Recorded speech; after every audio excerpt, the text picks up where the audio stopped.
This episode is in partnership with Authority Magazine. Authority Magazine, a Medium publication, is devoted to sharing in-depth and interesting interviews featuring people who are authorities in business, pop culture, wellness, social impact, and tech. Using interviews to draw out stories that are both empowering and actionable. Authority Magazine believes that good stories should feel beautiful to the mind, heart, and eyes.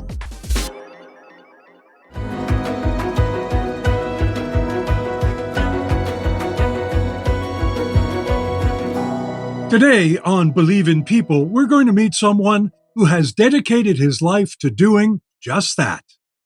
Steve Sarowitz made a lot of money at a young age and has decided to invest in the betterment of others. He is a philanthropist, a promoter of unity, a maker of films, and an active member of the Bahai'i faith. Steve Sarowitz, welcome to Believe in People. Thank you for having me. Listen, I just want to start off with a really sort of blunt question, and that is, what does the world need now? You are someone who is so connected in so many ways to so many sort of humanitarian things. What do we need? What are we missing out on as a society? Not that I wear it on my chest, but so powerful is the light of the unity that it can illuminate the whole earth. I have 4 of these shirts, actually. I might only have 3. I gave one away. I need to get some more. I want one. You know who made it is your neighbor. Your neighbor, Susan, made this shirt. She designs half my shirts. So I'm usually wearing a shirt like this every day. We need to recognize that we're one human family, simply that. If we did that, that would solve all our problems. So I'll start out with, I can go problem by problem. I'll hit some of the bigger ones. War would go away if we knew we were one human family. Famine and poverty would go away if we knew we were one human family. Our medical issues would go away. We'd advance greatly if we were one human family. And economic issues, just, all the things, climate change even would be much better if we acknowledged we were one human family and started working together. And Steve, how do we start to do that?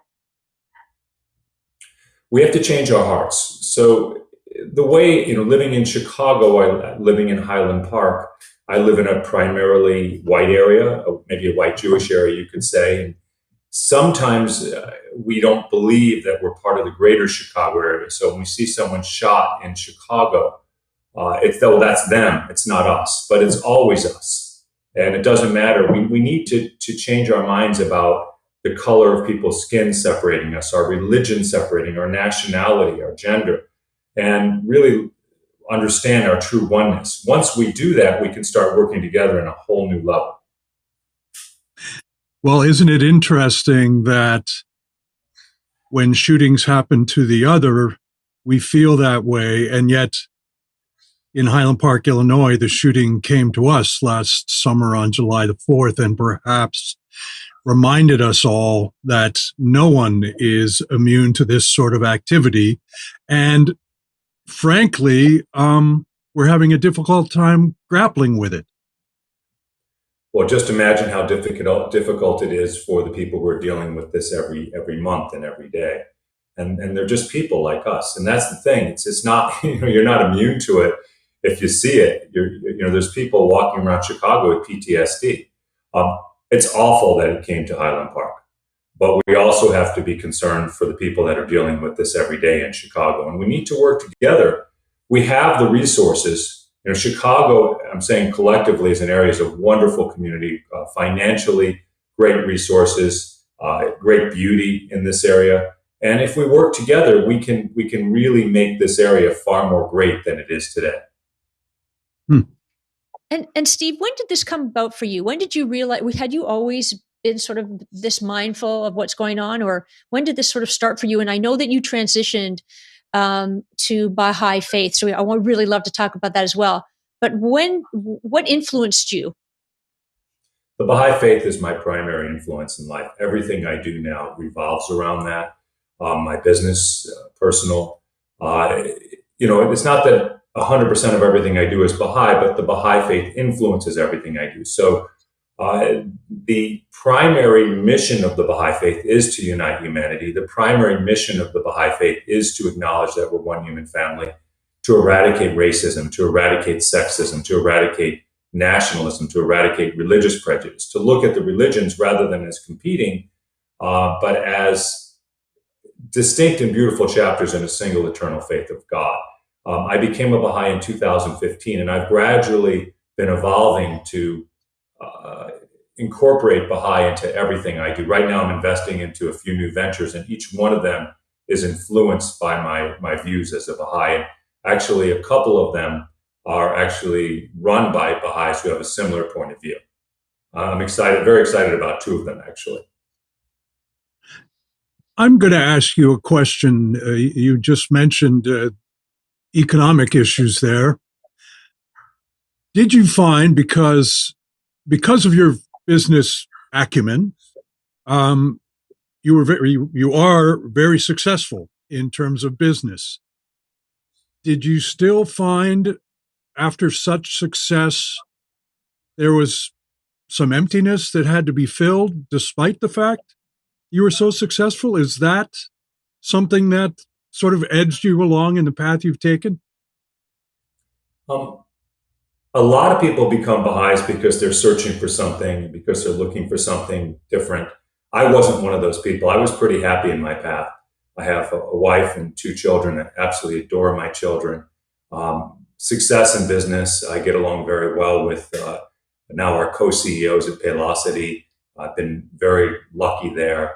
I like the Jewish faith. I'm not traumatized by, some people are traumatized by religion from their experiences growing up. That wasn't the case with me.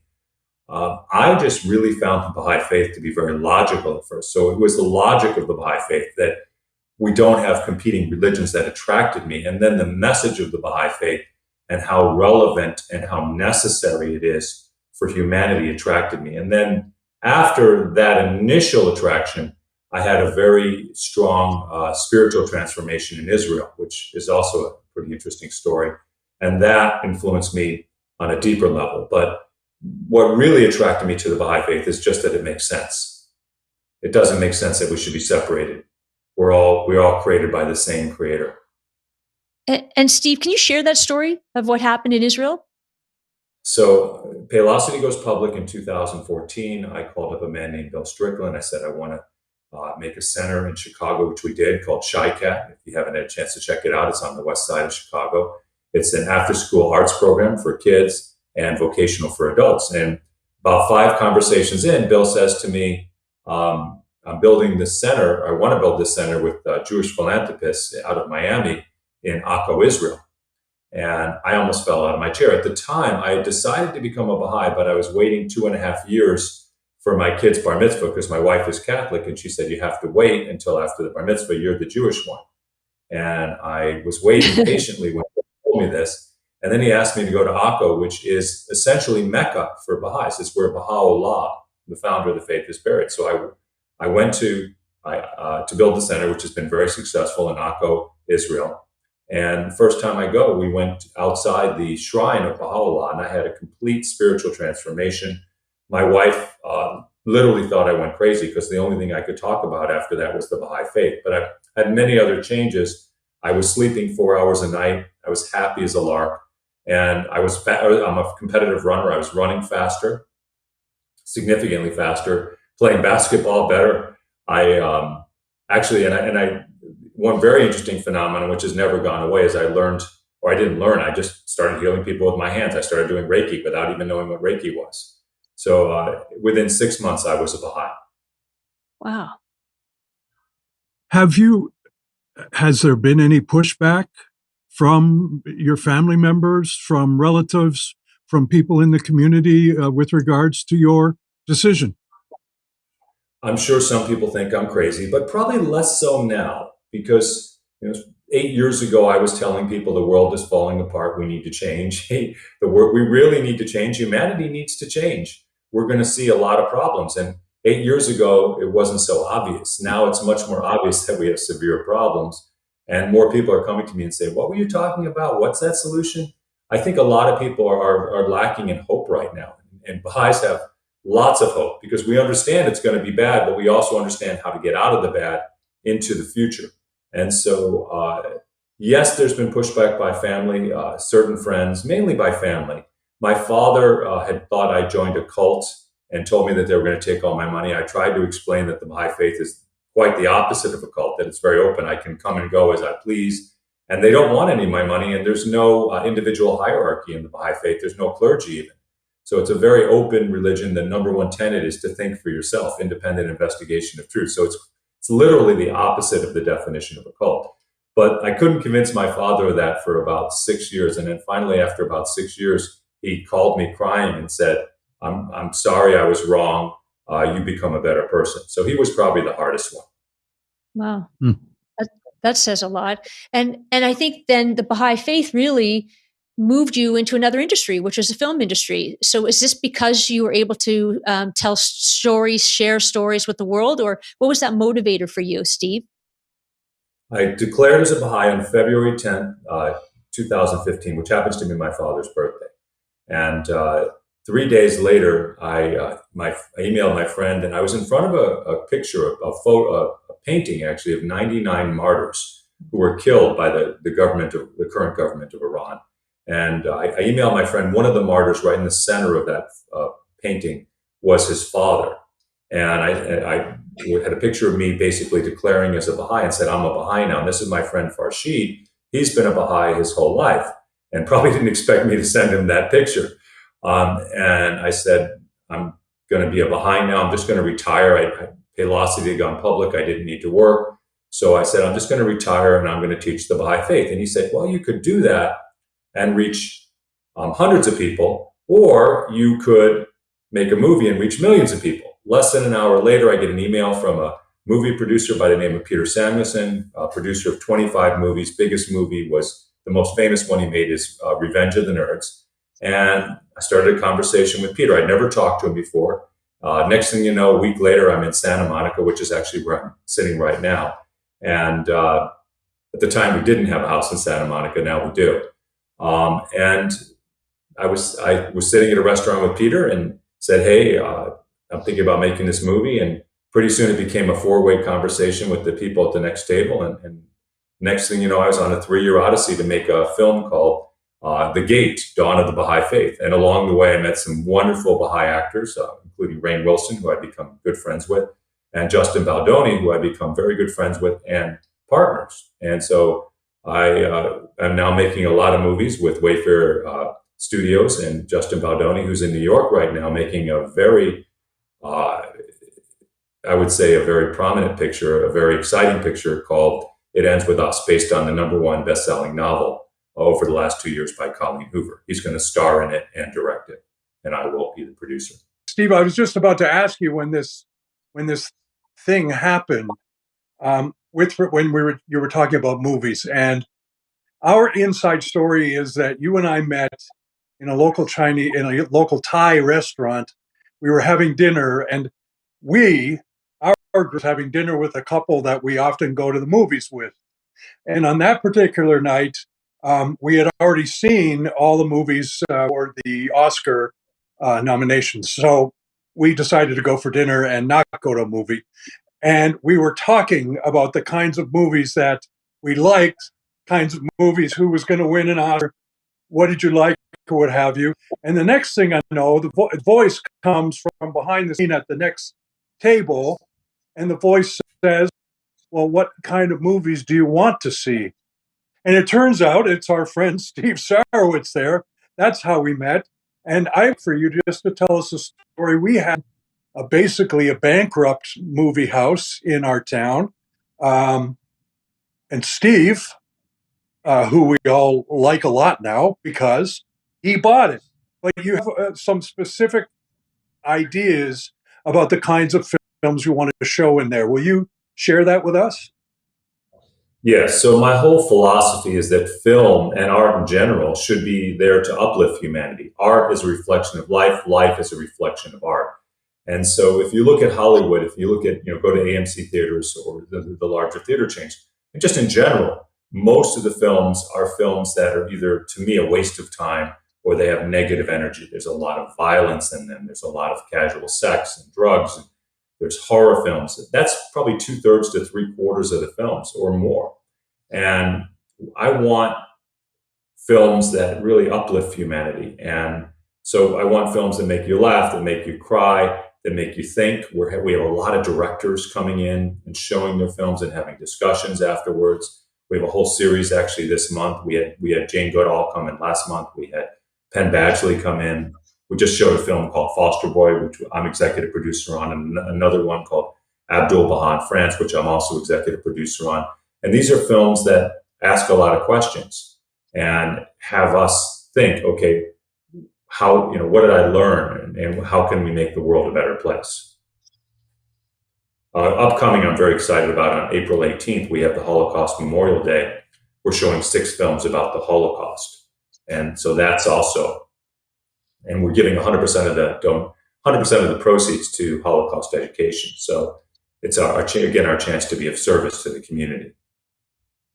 And you said something very interesting, Steve. That when we see films, I don't think we realize that when we see very heavy or violent or films, that the energy changes in ourselves and our vibe and how we think and project out into the world. And so by making films that are going to be more thoughtful or uplifting, or the underdog, stories that prevail, I don't think people realize how important that is. And I think too about the businesses that you've had prior to, let's say, Baha'i faith.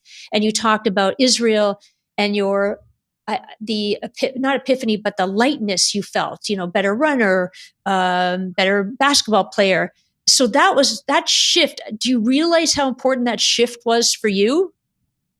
Oh, yeah.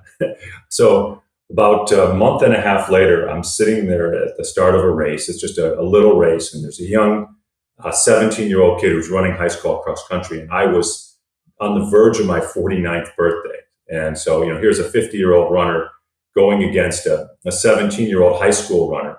And I said, how fast can you run 3 miles? He said, 19 minutes. And I knew I could run about 19:45, which was pretty good for a guy pushing 50 for 3 miles. But it wasn't, I wasn't going to beat a high school cross country runner, especially one that was 45 seconds faster than me, which is a pretty significant distance.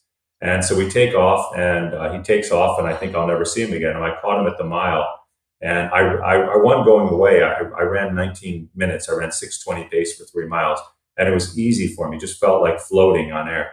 And I knew right then that something had changed inside me, because I hadn't even been training particularly hard, but I just felt light on my feet. And I think that that's something we all should realize, that our joy is primarily spiritual, and we need to feed our spirits every day. And so that's something I've been saying for years now, is that I ask people when I meet them, especially young people, what have you done to feed your spirit today? And I think movies are a part of that, and art, music and movies and art. What does that do to feed your soul? We have a wonderful arts center here in Highland Park, which I'm very supportive of. And I think movies can be a part of that too. And I'm really happy I was able to preserve a theater, but more importantly, to bring a theater that adds to our collective experience here in town. You're obviously talking about things that have inspired you and continue to inspire you, and now you're trying to pass off that, share that inspiration with others. How do you react to a world, the one in which we seem to live, where people divide themselves almost into armed camps, or at least verbal armed camps, with regards to politics, religion, guns? We continue to have mass murders take place here, as we discussed earlier, and yet people, as opposed to coming together, seem to either via the internet or via cable television, are always in attack mode. And you're just talking about feeding the spirit or feeding the soul.